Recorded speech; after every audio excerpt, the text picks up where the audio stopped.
चिपळूणमधील कळवंडे येथील तब्बल 1600 शेतकऱ्यांनी आमदार भास्कर जाधव यांची साथ सोडून उपमुख्यमंत्री एकनाथ शिंदे यांच्या नेतृत्वाखालील शिवसेनेत जाहीर प्रवेश केला आहे. संपूर्ण गावानं एकत्रितपणे पक्षांतर करण्याची जिल्ह्यातील ही पहिलीच मोठी घटना मानली जात आहे.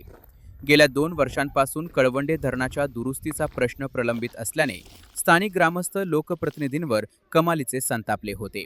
यावेळी पालकमंत्री उदय सामंत आणि गृहराज्यमंत्री यांच्या प्रमुख उपस्थितीत प्रसिद्ध उद्योजक वसंत उदेग यांच्यासह हजारो गावकऱ्यांनी हाती धनुष्यबाण घेतला. गृहराज्यमंत्री यांनी पुढील 8 महिन्यात धरणाचा प्रलंबित प्रश्न मार्गी लावण्याचे ठोस आश्वासन दिले आहे. आम्हाला राजकारण नको असून जो विकासाला साथ देईल त्याच्यासोबत आम्ही राहू, अशी भावना शेतकऱ्यांनी यावेळी व्यक्त केली. शेतीवर अवलंबून असलेल्या या गावकऱ्यांना शासनाकडून केवळ आश्वासनं मिळत होती.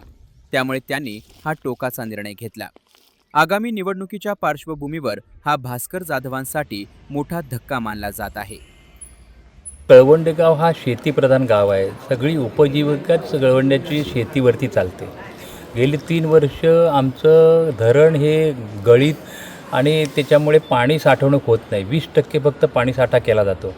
आता 20%मध्ये काही शेती होत नाही आणि शेती हाच उदरनिर्वाहाचा एकमेव मार्ग आहे कळवंड्याचा. आम्हाला वाटलं होतं की धरण लिकेज झालं म्हणजे कोणतरी सरकार त्याच्यावरती पाहाईल, आम्ही काही न करतासुद्धा होईल, ते आपोआप होईल. परंतु ते काही होऊ शकलं नाही. लोकांना वाटलं की आता हे धरण होणार की न होणार. एखाद्याचं धरणातनं 5 माणसांचा बळी गेला असता तर सरकारचे डोळे उघडले असते, सरकारने लगेच केलं असतं. पण शेती लोकांची होत नाही त्याबद्दल सरकारला काही देणं घेणं नव्हतं. गावात साधारणपणे 2,500 लोकवस्ती आहे, 1600 मतदार आहेत आणि आज पाहाल तर ह्या गावातला एकही माणूस कोण असा पाठीमागे राहिला नाही की त्यांनी प्रवेश नाही केला. सर्व लोकांनी शिवसेनेमध्ये प्रवेश केला.